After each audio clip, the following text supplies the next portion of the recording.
So I want to tell you, I'm going to make a little announcement first. I'm going to do a series of lectures, I think, starting in May, maybe at the Isabel Bader Theater. We're trying to look into booking that. I'm going to do a psychological interpretation of the Bible from beginning to end. That's the plan anyway. So I'm going to do that once a week. So if you're interested in that, I would recommend that you, maybe you're not, and that's fine, obviously, but if you go onto my Twitter account, you could just, there's a place you can sign up. It doesn't mean that you'll attend. I'm just trying to see if there are people who are interested in. I've been interested in doing that for a long time, and so I think I'm going to try it. So anyways, that's the announcement. And then, is that about it? I guess so. Okay, so look, we're going to switch gears today. The first half of this course, as you've no doubt already gathered, is because it's grounded essentially in clinical theories of personality, it tends more towards the philosophical. And I told you that the reason for that was that I regard clinical psychology as a branch of engineering rather than a branch of science. It's human engineering, obviously, and because of that, it's an applied science, and so that means it straddles the ground between a science and a practice. And because it involves human beings, it necessarily involves value because we live inside value structures. And so the logical consequence of that is that investigation into the philosophy of value is necessary in order to understand clinical psychological theories. Because really what you're trying to do as a clinician, you could say you're trying to do two things. One is to help people have less terrible lives, but you're also trying to help them have better lives. And there's obviously a value structure that's inherent in that attempt, because you're moving from something of less value to something of more value. And it's best to just, face that and all the complexities that come along with that head on. Now, I think what you do as a clinician to overcome whatever tendency you might have to impose your value structure on someone is you do an awful lot of listening. And so my basic practice with people is to say to them, well, obviously you're here because you would like things to be better, but that's okay. We can use your definition of what constitutes better. We can use your definition of what constitutes worse. Or we can establish that through dialogue and negotiation. What are you aiming at? How would you like things to be better a year from now, say? If you could have what you wanted, if your life was put together, what would that look like? And you can have a very straightforward discussion with people about that if you're not trying to cram the way that they're orienting the world into your particular perspective. Now, that's one of the dangers of being the adherent of a given psychological school. Now, having said that, it's also, there was research done many years ago showing that if you were an eclectic psychotherapist, which means that you sort of pick and chose from different psychotherapeutic schools, you tended to not be as effective as you were if you were the dedicated adherent of a given school. And I think the reason for that is that there's so many schools of psychological thought that if you say that you pick and choose from all of them, what that really means is that you don't know anything about any of them. And then there's also the additional factor, maybe you might call it, that if someone comes to you and they're very chaotic and confused, helping them impose any structure onto their life is likely to be an improvement over no structure at all. And you could think about that in a Piagetian sense, is that you're going to be happier playing a game rather than no game. And there's many games that you could play that are better than no game. And so if you go to a therapist that has a particular viewpoint and they help you structure your understanding of the world within the confines of a given clinical model, and you came in there very chaotic and uncertain, then maybe that's going to be a lot better for you than just floundering. And I think there's some real truth in that. And I think that's part and parcel of the same, of another, what you might call it, reasonable observation about maturation, is that it's very necessary for people at some point in their life to dedicate themselves to a single game of some sort, which is kind of what you're doing in university.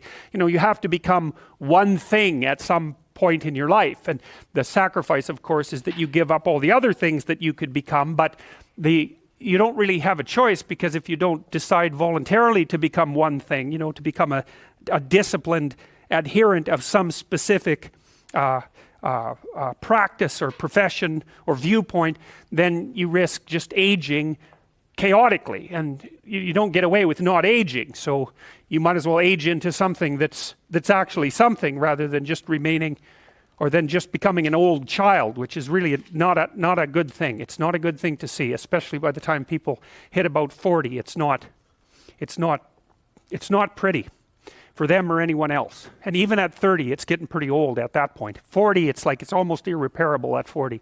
And the reason for that is you start running out of opportunities. When you're young and stupid, people don't care because they think, well, whatever. You've got decades of possibility still ready to unfold in you. But if you're in the same unspecified position at 40, people are much less forgiving, especially because if they're going to hire someone who doesn't know what's going on or employ them or engage them in some sort of productive activity, they might as well take a chance on someone young and full of potential rather than someone who's really lived more than half of their life already, because of course you have by the time you're 40. Okay, so anyway, so that's with regards to putting the first half of the course to bed, so to speak. The second half is more scientific. And there's a bit of a gap, and it's a gap I'm trying to resolve conceptually, because now we move into more biological models and into models that are psychometric. And psychometrics is the psychological study, or the study of psychological measurement. And now if you're a scientist, there's a couple of things that you're obliged to do if you're a scientist. One is to utilize the scientific method. That's usually the experimental method, where you take two groups, randomly selected, apply a manipulation to one of them and an equivalent manipulation of a different sort to another, hypothesize about what the outcome is likely to be, and then test it. That's the technical experimental model anyways. You're also obliged as a scientist to come up with a measurement to come up with a measurement, let's just put it that way, that's reliable and valid. Okay, and what a reliable measure is one that measures the same way across multiple measurements. So for example, you wouldn't want to take a ruler that's made out of flexible rubber to measure things with, because it wouldn't give you the same measurement if you put it in different situations.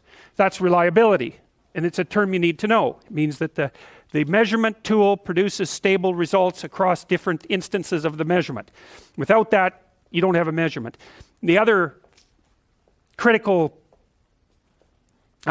factor with regards to a measurement is that it has to be valid, which means that it actually has to measure what it purports to measure, and it has to be usable for an array of different purposes as a consequence. And so you might think, well, the purpose of scientific endeavor is to predict and to control. You could say understand, predict, and control, but understanding, prediction, and controls are all manifestations of the same underlying thoroughly designed comprehension. Now, here's what's happened with the measurement of personality. It's a funny story in some sense, a peculiar story, because in many ways what we've come to understand about personality from a scientific perspective developed in a very atheoretical manner. It's not very common in scientific endeavor that occurs, is that what we know about personality emerged from, I would say, statistically rigorous observation without it being the consequence of any real model. So often what happens in scientific endeavor is that someone generates a model first, a theoretical understanding, and then they generate measurement tools based on that theoretical understanding, and then they test the measurement tools to see if the measurement tools perform properly, and if they fail, at least to invalidate the underlying theory. That isn't what happened with psychometrics, except in a loose way. So here's the loose theory, and you've got to get this exactly right to understand this properly. You've got to get it exactly right. And it's really important because insofar as you guys are interested in psychology, especially in the experimental end of psychology, measurement is everything. And so much of what psychologists publish and write about is incorrect. And the reason it's incorrect is because they do not have their measurements properly instantiated. It's a massive problem, especially in social psychology. In fact, it's probably a fatal problem in that most of the things that social psychologists measure don't exist. And social psychology has been rife with scandals for the last 4 or 5 years. And there's good reason for it. But a big part of the problem is that the measurement, that people are not stringent and careful enough about their measurement. So we're going to walk through this very, very carefully. So I'm going to set forward a set of propositions, and you have to think about them, because each of them they're axiomatic. So you sort of have to accept them before you go on to the next step. And there's certainly room to question them. But here's the bare bones of the psychometric model of personality. So we'll call it roughly the Big Five model. And the reason it's called the Big Five model is because the psychometric investigations have indicated that you can specify human personality along 5 basic dimensions. You might ask, well, what exactly is personality? And well, that's partly what we've been trying to wrestle with the entire course so far. And I would say, or what exactly is a trait? Think of a trait as an element of personality. And I think the best way to think about a trait is as a sub-personality. So you're made up of sub-personalities that are integrated into something vaguely resembling a unity, but the unity is diverse. There are describable, stable elements that characterize you, that are elements of your being. So for example, here's some common ones. I might say, well, are you social or would you rather be alone? So here's a good question for you to decide whether you're extroverted or introverted. It's pretty straightforward because that's the first major dimension. Basically, if you take any set of questions about any set of questions that could be applied descriptively to a human being, and you subject them to a statistical process called factor analysis, you can determine how they group together. So what I would be interested in, let's say I asked you 100 questions. Let's say I asked 100 questions of you and 100 other people. What I would find was that reliably, if some person answered question A, say on a scale of 1 to 7, 6 or 7, there would be other questions in the set of questions that they also tended to answer on the upper end of the scale. Or reliably, if they answered one question at the top of the scale, they'd answer another question at the bottom. That's a pattern of covariation. So you're looking for how the questions covary across large numbers of people. So let's say, here's a stupid example, but it's really straightforward, easy to understand. I might say, how often do you smile? 1 to 7. How often are you happy? 1 to 7. Well, what you'd find, obviously, is that people who tended to answer that they smiled a lot would also tend to answer that they were happy a lot. And so smiling and happy are not exactly the same thing, which is why we have 2 different phrases to describe them. But they're close enough so that they seem to be reflective of some underlying structure. And so that's what a factor analysis does. It allows you to take a large set of questions, to administer it to a large number of people, and then to statistically analyze it, looking how the questions relate to one another across the entire group, so that you can infer what the underlying structure is. And here's the question in some sense. If I ask you 100 questions, how many questions am I really asking you? Because you might say, well, do you smile a lot? Are you happy? Do you wake up eager to start the day? You say, well, is that one question asked 3 ways? Or is it 3 separate questions? And the answer is, well, if the answers reliably covary, then it's reflection of an underlying single dimension. Now, obviously, those questions are slightly different. Now, but they'll relate to one another stably. And so you can infer out the central stable factors. Now, it might be the case that, so here's an example. Because you might ask, how many stable underlying dimensions are there in any set of questions? If I ask you questions that relate to your capacity to manipulate abstractions, I'll find that there's one factor. So imagine you had an infinite library of problem-solving questions. Doesn't matter what they are. Capital of Georgia. Here's a sequence. 2, 4, 6, 8, 10. What's the next number? Here's 5 patterns. And they transform predictably across the pattern array. Here's 5 alternatives that the next pattern might be. Pick that one. Here's 10 words. Tell me what they mean. Anything like that. Here's a mathematical operation. Compute it. Anything like that. Imagine you had a very large library of questions like that. Okay, an infinite library. And you took random sets of 100 questions from that library.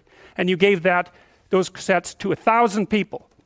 What you'd find was that people who, and the score, say you gave them 100 questions, and then you summed across all the items to see how well they did. What you'd find was that people who did very well on one set of items would do very well on another set of items, and very well on another set of items.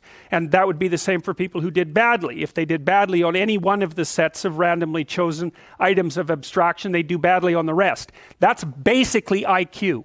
That's all there is to it. So what IQ does is correct that for age. But other than that, that's all there is to it. And the thing that's interesting about those random sets of abstract problem-solving questions is there's one dimension. That's it. Intelligence has one dimension. And it's one of the most terrifying statistics that are known to social scientists. And IQ is an extraordinarily powerful predictor of long-term success, especially in complex jobs. And the reason for that, it's quite straightforward. Most complex jobs throw random sets of complex problems at you. That's their definition. So for example, if you're working as a lawyer on complex court cases, you have to be able to read very quickly, you have to be able to abstract, you have to be able to problem solve, you have to be able to formulate arguments, and you have to do that repeatedly in different ways across very large spans of time. And so the fact that your ability to solve any set of random problems is a really good predictor of your ability to solve any set of random legal problems, it's more or less self-evident that that would be the case. But the thing is, the thing that makes IQ so damn powerful, and it's one of the personality traits, roughly speaking, the thing that makes IQ so powerful is you can basically get a decent measure of it in 20 minutes. It's very terrifying. Anyways, we'll go into IQ in some depths as we progress through the course. But you get one dimension out of a factor analysis of IQ. Now, in the personality domain, using descriptive items, you don't. You get 5 dimensions. And and what are these dimensions exactly? Well, you could think about them as, I think of them as sub-personalities. But here's some other ways of thinking about them, because we want to flesh this out a little bit. You could think of them as a frame of reference, so that if you're an extrovert, and I was going to tell you the extroverted question, does being around groups of people make you energetic, or does it exhaust you? And if you're the sort of person that, will go to a party and interact with 20 people, and then you have to go home and be by yourself for like 2 weeks, then you're introverted. Introverts are exhausted by social interactions. Extroverts are the opposite.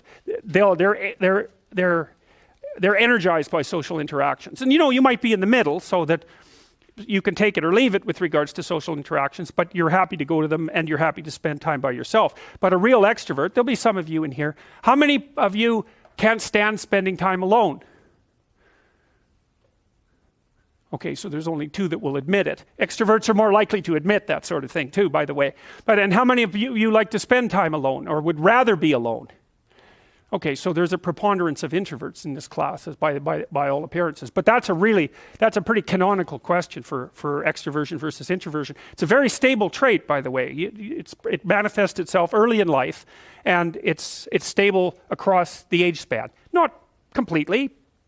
Introverts can learn to be extroverted, and extroverts can learn to spend time on their own. I think that actually your capacity to expand your ability past the initial constraints of your biological temperament is something like the development of character or wisdom. So if you're an introvert by nature and you learn how to be extroverted, then that expands your domain of competence. And if you're extroverted and you learn to be introverted, the same thing. But it's almost like, imagine a distribution of introversion here, extroversion here, a normal distribution. You're set, when you're young, at somewhere along that distribution with some range around it. And I think what you do as you mature, if you develop your skills, is you expand that range, but the place at which you're set doesn't move that much. So you can think about them as sub-personalities. You can think about them as frames of reference. So frame of reference would be something like, well, since you're extroverted, you value being with people. And so you're going to look at the world. For example, if you're extroverted, you come into a room like this, you think, oh, look, it's a whole field of opportunity for social interactions. And if you're introverted, you think, well, maybe I'll go sit up in the corner and hope everybody leaves me the hell alone. But so it's an a priori set of perceptual structures that you bring to bear on a whole sequence of environments. So for example, maybe you're high in openness versus low in openness. That's the creativity dimension. People who are high in openness tend to be artists and entrepreneurs. And open people will look at other people as opportunities to engage in interesting intellectual conversations. And so you can tell when you're talking to someone open, especially if they're very high in openness, because they're going to want to talk to you about ideas or about aesthetics. That's what it's going to go right away. So that's how they view you, as a source of that sort of conversation. That's how they view the landscape. Someone who's high in neuroticism, which is a negative emotion dimension, is more likely to view the world as a place of threats to be protected against, because they're more anxious and more prone to emotional pain. So anyway, so that's the frame of reference issue. So there's something about your underlying fundamental psychological traits that determine or influence at least your value structures, and they do it at the level of perception. They also tend to set your goals. So extroverted people have as one goal the opportunity to engage with other people. So extroverts love parties. They live for parties. They love to tell jokes as well. That's a very good behavioral marker of extroversion. And so because they value those sorts of things, they set them as goals in their life. Or you could say the extroversion operating within them sets them as goals within their life, depending on how deterministic you want to be about it. So their patterns of behavior, that's another, at a micro level. You know, I showed you that sort of hierarchy of value / frames of references that ranged from micro behaviors up to high order abstractions. You can extract out personality by looking at people's micro actions as well. And one of the papers that I want you guys to read that's on the course website has to do with our investigation into behavioral markers of the big 5 traits. Yep. What defines introversion? Is it simply the lack of extroversion? Maybe. We don't know exactly. I'll get back to that. At the moment, that's kind of what it looks like, is that introversion is something like the absence of extroversion. But let me explain extroversion more particularly. It'll make more sense. Okay.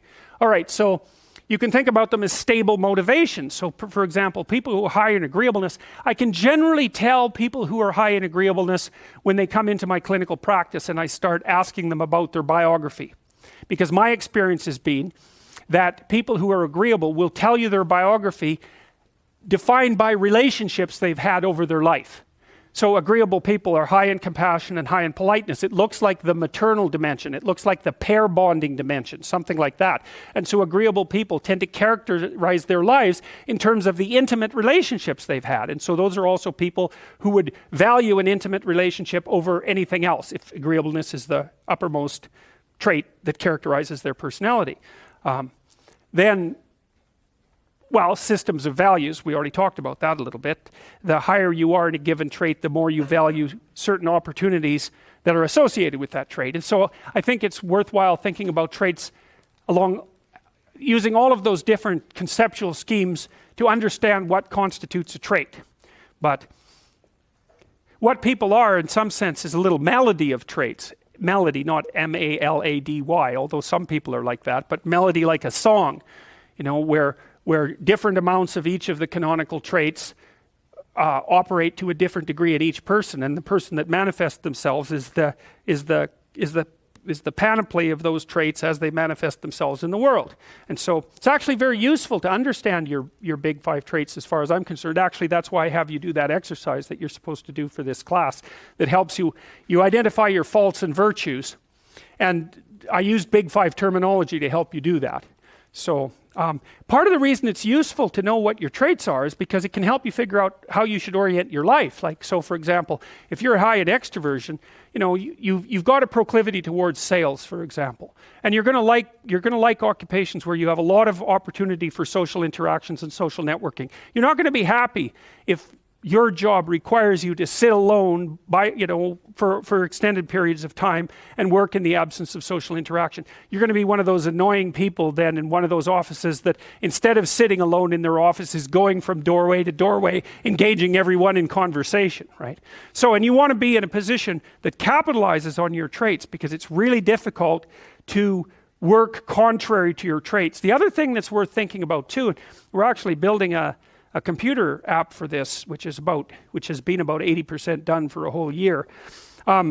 We've got a hypothesis that we're still working out that's supported to some degree by the relevant literature. So imagine that you're looking for a stable partner, right? So you might think, well, what do you want in a stable partner?